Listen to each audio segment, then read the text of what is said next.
Hello student, welcome to commerce classes. Last session we had discussed about the question number 11, and right now we shall discuss about the question number 12 धारा and Meera. तो यहाँ पे हमारा सम दिया है और Dhara and Meera are partners sharing profit and loss in the proportion of 3:2. Final accounts of their partnership firm are as follow. यहाँ पे हमें ट्रेडिंग अकाउंट दिया है, trading and profit and loss account of partnership firm of Dhara and Meera for the year ending on 31 March 2017. अभी यहाँ पे हमें trial balance नहीं दिया है, हमें यहाँ पे ट्रेडिंग अकाउंट और पीछे दिया है बैलेंस शीट. तो हमें क्या करना है, ट्रेडिंग और प्रॉफिट एंड लॉस यहाँ पे दोनों अकाउंट जो है वो हमारे रिवाइज्ड, ट्रेडिंग और प्रॉफिट एंड लॉस दोनों अकाउंट जो है वो रिवाइज बनेंगे, क्योंकि यहाँ पे आपको दिया है क्वेश्चन में to cost of goods sold, cost of COGS मतलब क्या, कॉस्ट ऑफ गुड्स सोल्ड मतलब कि मैंने आपको पहले ही सिखाया था adjusted purchase opening stock plus purchase expense minus closing stock, तो आपको COGS मिल जाएगा. ये फिर ये है, आप लिखते जाओ साथ में, ये आएगा आपका ट्रेडिंग अकाउंट में जाएगा. फिर ये है टू ऑफिस एक्सपेंस आपका कहाँ पे जाएगा, प्रॉफिट एंड लॉस अकाउंट में डेबिट साइड पे under the headings of administrative expense. फिर शोरूम रेंट है, वो भी आपका प्रॉफिट एंड लॉस अकाउंट में जाएगा under the headings of selling and distribution. To packing expenses selling and distribution. To bad debts other expenses profit and loss account में.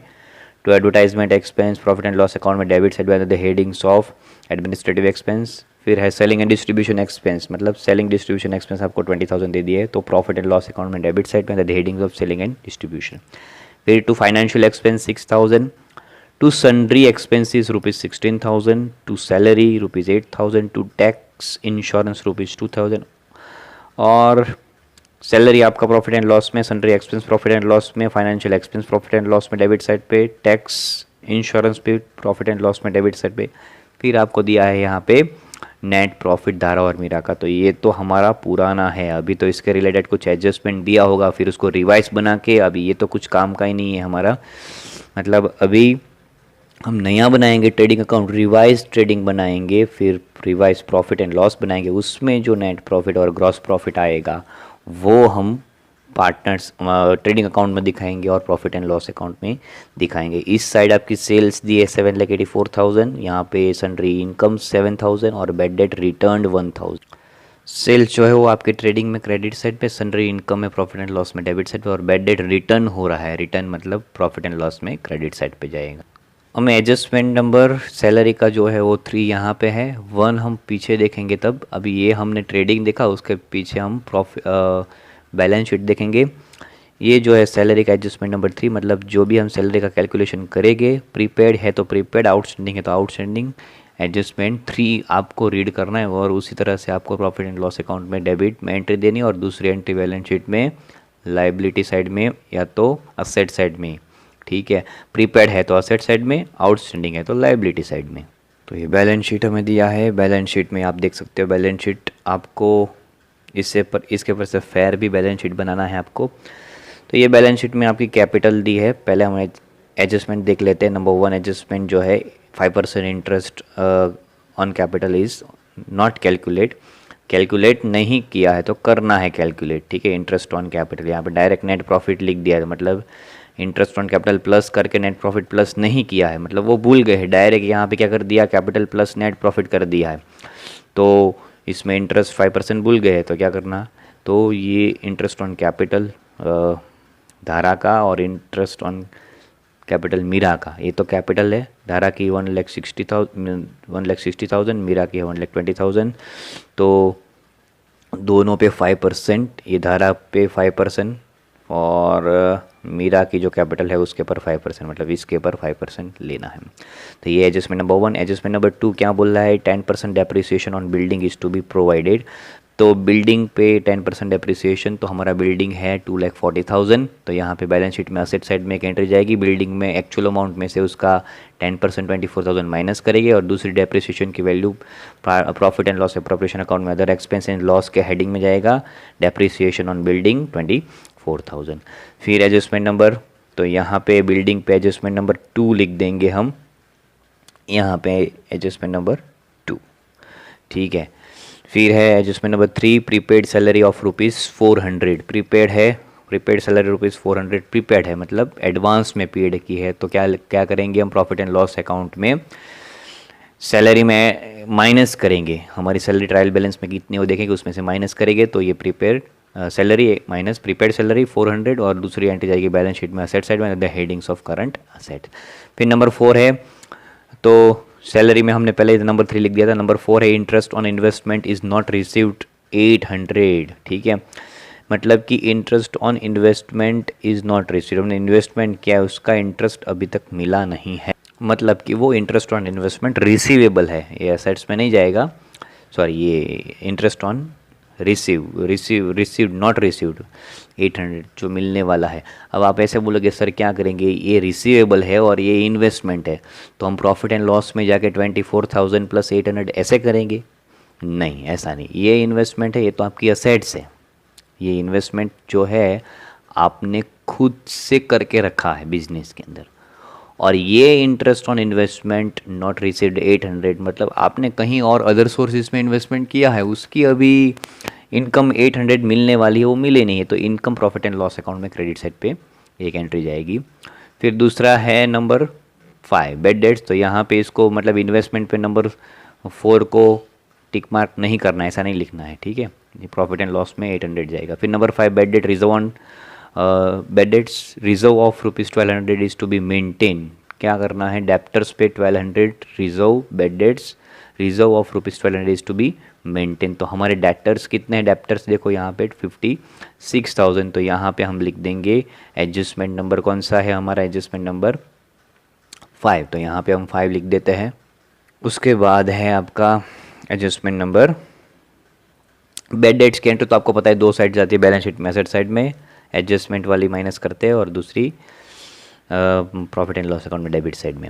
फिर है number 6, credit purchase of ₹1600 is not recorded, ठीक है, unrecorded credit purchase, मतलब हम firm है तारा और मीरा ने क्रेडिट परचेज किया है 1600 का, पर वो हमने लिखा नहीं है, मतलब हमारे टोटल क्रेडिटर्स कितने हैं 32,000, मतलब हमने किसी के पास से क्रेडिट पे परचेज किया है, ये हमारा क्रेडिट, हमें किसी को पैसे देने, हम उसके लिए डेप्टर्स हैं, ठीक है, तो उसमें से हमने और भी मीन वाइल द ईयर और भी हमने कुछ 1600 का परचेज़ किया था, पर वो लिखना भूल गए, ठीक है, तो मतलब क्रेडिटर्स जो है उसकी एंट्री कम हुई, तो हम क्या करेंगे, तो पहले तो जाएंगे प्रॉफिट एंड लॉस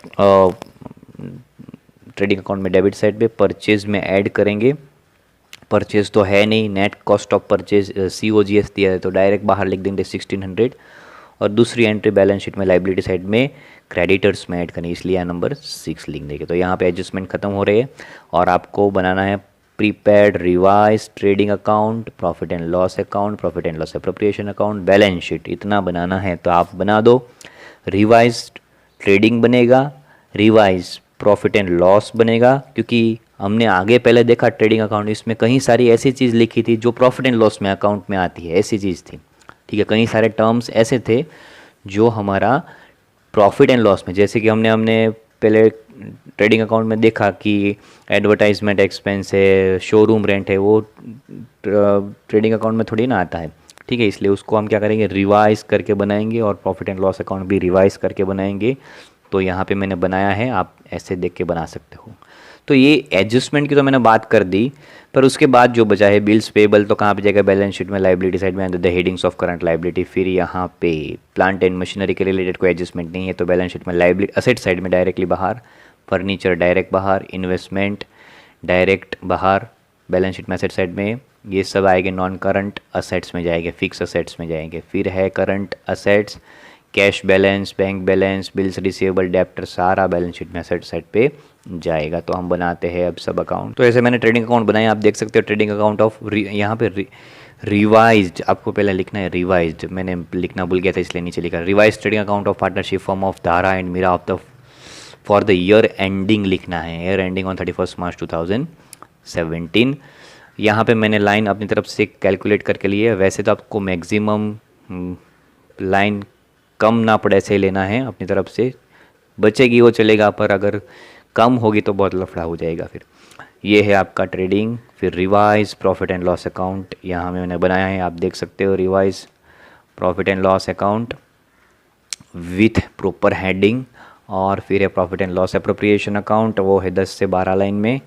उसके बाद है पार्टनर्स कैपिटल अकाउंट, क्योंकि कैपिटल दी है, करंट अकाउंट का कुछ बोला नहीं इसलिए। और लास्ट में नंबर 5 वाला जो अकाउंट है बैलेंस शीट। इस तरह से मैंने यहाँ पे ड्रॉ किया है। आप 20-25 लाइन में आप बैलेंस शीट बना सकते हो। तो यहाँ पे सबसे पहले एडजस्टमेंट की एंट्री हमने कर रहे हैं। Interest on capital 5% is not calculated, जो कैलकुलेट नहीं हुआ है। तो पहले तो पार्टनर्स की कैपिटल लिख देंगे। पार्टनर्स का कैपिटल अकाउंट में 1 अप्रैल 2016 बाय बैलेंस ब्रॉट डाउन 1,60,000 1,20,000। और उसी कैपिटल पे 10% इंटरेस्ट कैलकुलेट करना बाकी था, हमने अभी देखा। तो 31 मार्च 2017 ईयर एंडिंग में इंटरेस्ट कैलकुलेट होता है बाय इंटरेस्ट ऑन कैपिटल 1,60,000 का 5%, 16 5 80 8,000 एंड 12 5 66,000 यहाँ पे। उसकी दूसरी एंट्री कहाँ पे जाएगी? Profit and loss account, profit and loss appropriation account में डेबिट साइड पे। तो ये पीनल एप्रो में देख सकते हो आप डेबिट साइड पे। तो इंटरेस्ट ऑन कैपिटल अकाउंट धारा मीरा 8,000 6,000 14,000 बाहर।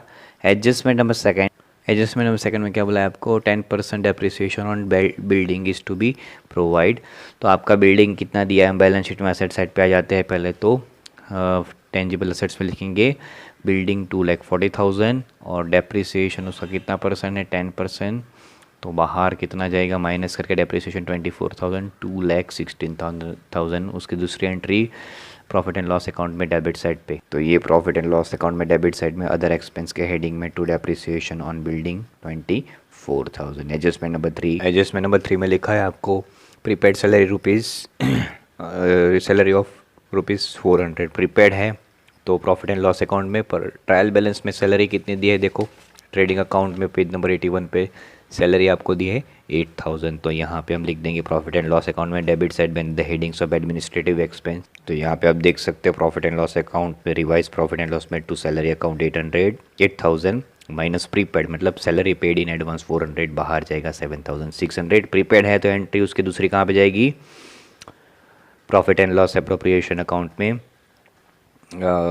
सॉरी बैलेंस शीट में असेट साइड में the headings of current assets. तो ये बैलेंस शीट में मैंने लिख दिया the headings of current asset receivable interest, sorry prepaid salary हमारा कितना है? 400। तो बैलेंस शीट में असेट साइड में हेडिंग्स ऑफ करंट असेट्स में लिख देना है प्रीपेड सैलरी। उसके बाद का जो एडजस्टमेंट नंबर 4 है हमारा, interest on investment is not received नहीं हो रहा है। तो मैंने आपको कहाँ पे बोला था? 800 प्रॉफिट एंड लॉस अकाउंट में डेबिट्स क्रेडिट साइड पे इनकम्स के हेडिंग, क्योंकि मिलने वाली इनकम है बाई इंटरेस्ट ऑन इन्वेस्टमेंट 800।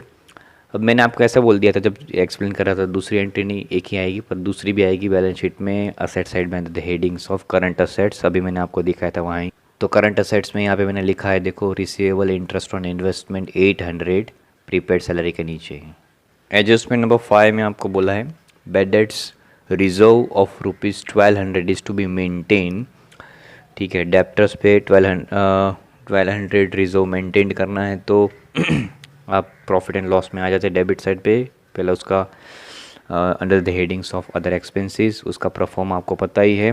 यहाँ पे मैंने लिखा ही है 2 बैड डेट्स ट्रायल बैलेंस। तो बैड डेट्स तो हमें दी ही नहीं है कहीं पे भी बैड डेट्स दी, ये बैड डेट्स है मेरे ख्याल से। एक मिनट, ओल्ड ट्रेडिंग अकाउंट में आपको बैड डेट्स दी है 8,000 रुपीज़। तो यहाँ पे ट्रायल बैलेंस वाली 8,000 यहाँ पे लिखनी है, आपको याद रखो। देखो यहाँ पे भूल जाएगा तो बहुत गलती हो जाएगी। तो 8,000 आपको ट्रायल बैलेंस में दी है बैड डेट्स एडजस्टमेंट में तो दे ही नहीं, इसलिए वहाँ पे डैश। फिर BDR bad debt reserve adjustment में 1200 बोला है, तो यहाँ पे आएगा 8,000 प्लस 1,200 9,200 और बी डी आर कौन सा वाला हम लेंगे यहाँ पे, ट्रायल बैलेंस वाला। तो ट्रायल बैलेंस में तो बी डी आर आपको दिया नहीं है, ठीक है। तो यहाँ पे जो आएगा वो डायरेक्टली बाहर लिखेंगे 9200। तो ये 9200 मैंने बाहर लिख दिया। और दूसरी एंट्री बेड डेट्स की कहाँ पे जाएगी, सिर्फ एडजस्टमेंट वाली माइनस होगी डेप्टर्स में से। तो बैलेंस शीट में एसेट साइड पे आ जाते हैं हम। बैलेंस शीट में एसेट साइड में हेडिंग्स ऑफ करंट असेट्स यहाँ पे दिया है आपको डेप्टर्स 56,000। आपका ओल्ड जो प्रॉफिट एंड लॉस ओल्ड आपका बैलेंस शीट दिया उसमें minus B D R adjustment वाला 1200 और बाहर जाएगा 54,800। और अभी आते हैं एडजस्टमेंट नंबर 6 पे। एडजस्टमेंट नंबर 6 में क्या बोला है, credit purchase of ₹1600 is not recorded credit purchase. तो क्या करोगे आप, तो हमें पहले तो COGS दिया है, ठीक है। ट्रायल बिल आपका ट्रेडिंग अकाउंट में फर्स्ट कॉलम में आपको दिया था, आपको दिया है COGS cost of goods sold 4,64,000 plus unrecord, या तो इसको डायरेक्ट बाहर लिखोगे तो भी चलेगा। Cost of goods sold 4,64,000 plus unrecorded credit purchase 1600 direct बाहर लिखोगे तो भी चलेगा। टोटल 4,65,600। अब ये अनरिकॉर्डेड परचेज जो है 1600, उसकी दूसरी एंट्री कहाँ पे होगी, बैलेंस शीट में लाइबिलिटी साइड में और क्रेडिटर्स में प्लस करना। तो यहाँ पे मैंने लिख दिया है पार्टनर्स बैलेंस शीट में लाइबिलिटी साइड में the headings of current liability में creditors 32,000 and unrecorded credit purchase 1600। तो यहाँ पे हमारे एडजस्टमेंट जो है वो ख़त्म हो गए 1 to 6 adjustment.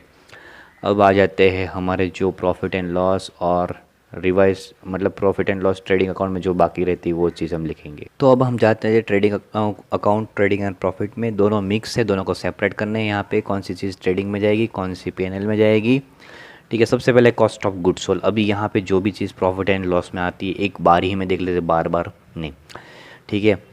Cost of goods sold आप क्या करेंगे, ट्रेडिंग अकाउंट में डेबिट साइड में 4,64,000 डायरेक्ट बाहर, या तो उसमें प्लस करके लिख देंगे। फिर है office expense profit and loss account में डेबिट साइड में 80,000।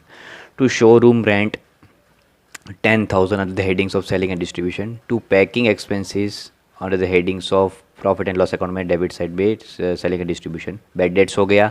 एडवर्टाइजमेंट एक्सपेंस आपका जाएगा एडमिनिस्ट्रेटिव एक्सपेंस में। Selling and distribution expense 20,000 selling and distribution में जाएगा। फाइनेंशियल एक्सपेंस जो है वो 6,000 फाइनेंशियल एक्सपेंस पे। फिर है टू सन्ड्री एक्सपेंसेस 16,000, वो भी प्रॉफिट एंड लॉस अकाउंट में डेबिट साइड पे। और है टू टैक्स इंश्योरेंस, तो वो है 2,000 आपका जाएगा एडमिनिस्ट्रेटिव एक्सपेंस में प्रॉफिट एंड लॉस अकाउंट में डेबिट साइड पे। तो ये चीज़ इतनी हम डायरेक्टली ये सारी चीज़ जो हमने देखी प्रॉफिट एंड लॉस के रिलेटेड ही है, एक्सेप्ट ये और ये COGS। और यहाँ पे है income profit and loss account में डेबिट साइड पे, ये इनकम है bye sundry income 7,000 profit and loss account में क्रेडिट साइड पे। बाय बेड डेट्स रिटर्न हुआ है तो 1,000 वो। और सेल्स बाय सेल्स अकाउंट 7,84,000, तो आज आपका जाएगा ट्रेडिंग अकाउंट में क्रेडिट साइड पे डायरेक्ट बाहर, क्योंकि इसके रिलेटेड कोई एडजस्टमेंट दिया नहीं। आ जाते हैं हम डायरेक्ट ट्रेडिंग और प्रॉफिट एंड लॉस में रिवाइज में। तो पहले तो कॉस्ट ऑफ गुड्स सोल्ड का मैंने बताया था यहाँ पे COGS 4,64,000, वो तो आपको मैंने पहले ही कैलकुलेशन में दिखा दिया था।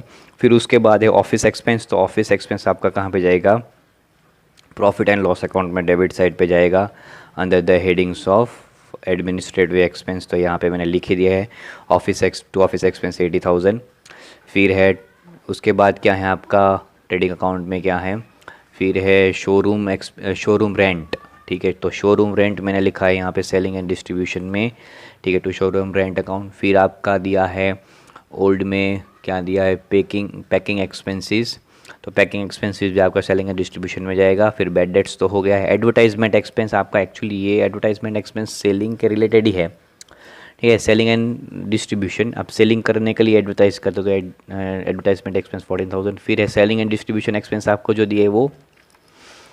फिर आपको दिया है कौन सा, फाइनेंशियल एक्सपेंस। तो फाइनेंशियल एक्सपेंस मैंने यहाँ पे लिख दिया है। फिर उसके बाद आपको दिया है सन्ड्री एक्सपेंस। तो सन्ड्री एक्सपेंस तो आपका यहाँ पे मैंने ऑलरेडी लिख ही दिया है, सेलिंग एंड डिस्ट्रीब्यूशन एक्सपेंस में 16,000। फिर आपका टैक्स इंश्योरेंस, तो टैक्स इंश्योरेंस एडमिनिस्ट्रेटिव एक्सपेंस में जाएगा। फिर आपका क्या है सेल्स तो आपका जाएगा ट्रेडिंग अकाउंट में क्रेडिट साइड में, यहाँ पे सेल्स मैंने लिख ही दिया है ऑलरेडी 7,84,000। और उसके बाद है sundry income profit and loss account में क्रेडिट साइड पे सैलरी इनकम 7,000 और है बैड डेट्स रिटर्न है आपका 1,000। तो सभी की सिंगल सिंगल एंट्री हो गई है प्रॉफिट एंड लॉस में। अब जाते हैं हम बैलेंस शीट में, इसमें कोई क्वेरी नहीं होगी मेरे ख्याल से।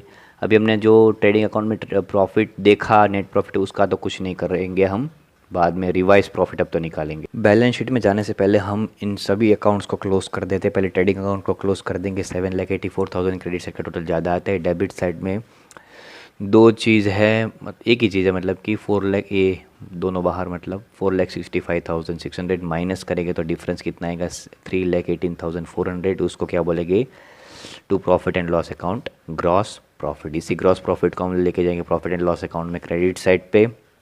यहाँ पे लिखा है 3,18,400। और अभी करेंगे हम प्रॉफिट एंड लॉस अकाउंट का टोटल। तो प्रॉफिट एंड लॉस अकाउंट में का कौन सी साइड का टोटल ज़्यादा आता है वो हमें देखना है। प्रॉफिट एंड लॉस अकाउंट में हमें टोटल आता है क्रेडिट साइड का ज़्यादा इनकम साइड का, और डेबिट साइड पे डिफरेंस आता है हमारा कितना 1,26,400 डिफरेंस। इसको हम क्या बोलेंगे, to profit and loss appropriation account net profit. इसको, ये जो नेट प्रॉफिट हुआ है उसको प्रॉफिट एंड लॉस अप्रोप्रिएशन में लेके जाएंगे। दोनों साइड का टोटल आएगा 3,27,200, 327,200। और इसी प्रॉफिट को हम लेके आए हैं प्रॉफिट एंड लॉस अप्रोप्रिएशन में क्रेडिट साइड पे, और कुछ चीज़ क्रेडिट साइड पे है नहीं। 1,26,400 वही है by profit and loss account net profit. और ये profit and loss appropriation account को हमने क्लोज कर दिया।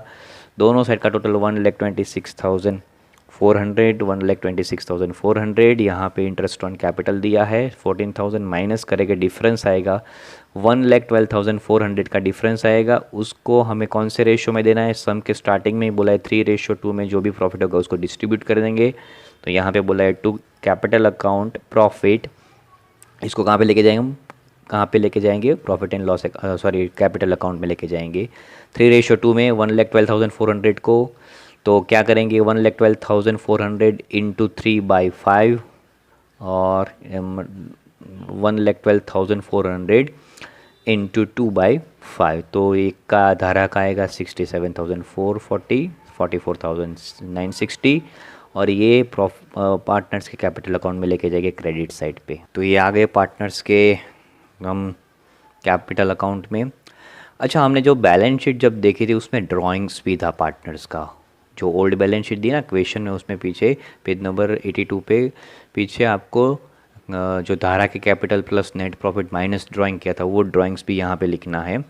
1 अप्रैल 2016 टू ड्राइंग्स अकाउंट, धारा ने 48,000 का ड्राइंग्स किया था, 24,000 का मीरा ने किया था। तो यहाँ पे हम देख सकते हैं कि हमारा कौन सी साइड टोटल ज़्यादा है, मतलब कि यहाँ डेबिट साइड पे तो सिर्फ ड्राइंग्स ही लिखा है 48,000 और 24,000, और क्रेडिट साइड पे क्या लिखा है हमें, पार्टनर्स की capital 1,60,000 plus interest on capital 8,000 और डिविजिबल प्रॉफिट। तो टोटल डेबिट साइड पे, डेबिट साइड में टोटल आएगा यहाँ पे 1,68,000 और इसमें ये प्लस करोगे तो 2,35,440। तो डेबिट साइड का टोटल ज़्यादा है धारा का, क्रेडिट साइड में क्रेडिट साइड का टोटल ज़्यादा है, डेबिट साइड में 48,000 है। तो माइनस करो 2,35,440 में से, तो डिफरेंस कितना आएगा वो, तो ये जो टोटल आया है 2,35,440, यही सेम यहाँ पे करना है। तो डिफरेंस कितना आएगा हम देखेंगे 1,87,440 का डिफरेंस आएगा धारा में। और दूसरा देखेंगे हम यहाँ पे मीरा का 1,20,000 प्लस 6,000 और यहाँ पे डिविजिबल प्रॉफिट का 44,000 40 कितना है 44,960। तो टोटल आएगा 1,70,960। और क्रेडिट साइड पे तो हमारे पास सिर्फ 24,000 ही है मीरा का, तो उसमें माइनस करके तो डिफरेंस कितना आएगा 1,46,960। और दोनों साइड का टोटल सेम, ये जो डिफरेंस आएगा हमारा ये हम लेके जाएंगे बैलेंस शीट में असेट्स लाइबिलिटी साइड में। तो यहाँ पे मैंने फर्स्ट टी कॉलम में बैलेंस शीट में लाइबिलिटी साइड में लिख दिया, देखो कैपिटल धारा मीरा 1,87,440 और 1,46,960 मीरा का। इस तरह से बैलेंस शीट। अभी हमें बैलेंस शीट का जो कहीं बैलेंस बाकी वो लिखना बाकी, अब तक हमने ट्रेडिंग का किया और प्रॉफिट एंड लॉस का किया। अभी बैलेंस शीट के अंदर जो हमारा बाकी है ओल्ड अकाउंट हमें क्वेश्चन में दिया है वो बैलेंस शीट पे आ जाते हैं हम। तो ये क्वेश्चन की ओल्ड बैलेंस शीट है, इसमें तो ये कैपिटल वाला हो गया, नेट प्रॉफिट भी हमने फाइंड किया अपनी तरफ से, वो तो ये तो ओल्ड वाला है। न्यू वाला हमने फाइंड किया, ड्राइंग्स भी लिख दिया, मीरा का कैपिटल ड्राइंग सब लिख दिया।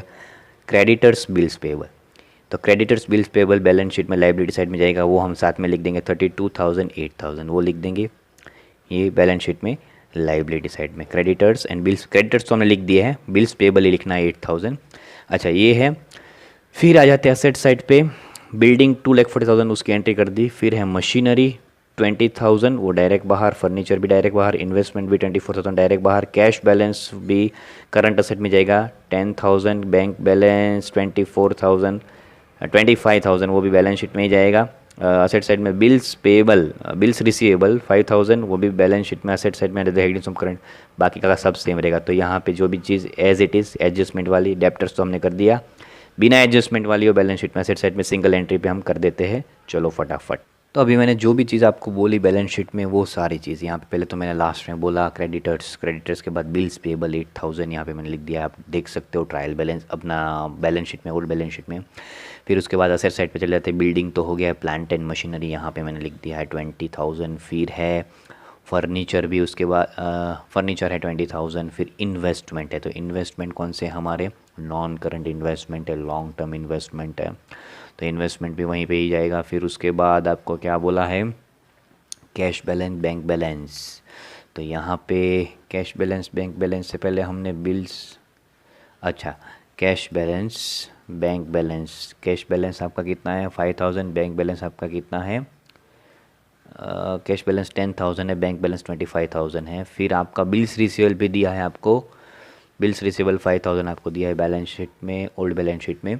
और डेप्टर्स लास्ट में, वो तो हो गया है हमारे डेप्टर्स। तो टोटल बैलेंस शीट का कितना आता है वो देखो, दोनों साइड इक्वल हुआ कि नहीं बैलेंस शीट हमारा। टोटल असेट साइड में 11 चीज़ होनी चाहिए, 11 आइटम्स होनी चाहिए, सॉरी 10 आइटम होनी चाहिए, और लाइबिलिटी साइड में 3 आइटम्स। तो टोटल हमारा आएगा यहाँ पे देखते हैं हम 3,76,000 बैलेंस शीट हमारा मैच हो गया है, पीछे आंसर देख सकते हो। तो ये बैलेंस शीट और ये सम नंबर है धारा और मीरा का, ये हमारे पे सॉल्व हो गया, बाकी का हम नेक्स्ट वीडियो में देखेंगे। और भी स्टूडेंट को रिक्वेस्ट है कि जैसे ही वीडियो को आप सब्सक्राइब करो, दूसरे आपके फ्रेंड है उसको सब्सक्राइब करने के लिए बोलो और शेयर करने के लिए भी बोलो, तो मुझे रिस्पांस सभी स्टूडेंट का अच्छा मिल रहा है, और भी अच्छा मिले उसके लिए मुझे थोड़ा सपोर्टिव बने इस रिलेटेड यूट्यूब पे मैं जो बना रहा हूँ, और आपके अच्छे के लिए बना रहा हूँ, और सबके लिए फ्री में ही, नॉन फाइनेंशियल पर्पस से है। आप ऐसे सोचोगे सर बनाते हैं वीडियो यूट्यूब से पैसे मिलेंगे, ऐसा कुछ नहीं है। नॉन फाइनेंशियल पर्पस से मैं लाइक सब्सक्राइब इसलिए करता हूँ, करने के लिए बोलता हूँ, क्योंकि आप वीडियो जितना देखोगे और जितना शेयर करोगे तो उतना लोगों को मिलेगा और उतना वो लोग स्टडी फ्री में कर पाएंगे। Thank you.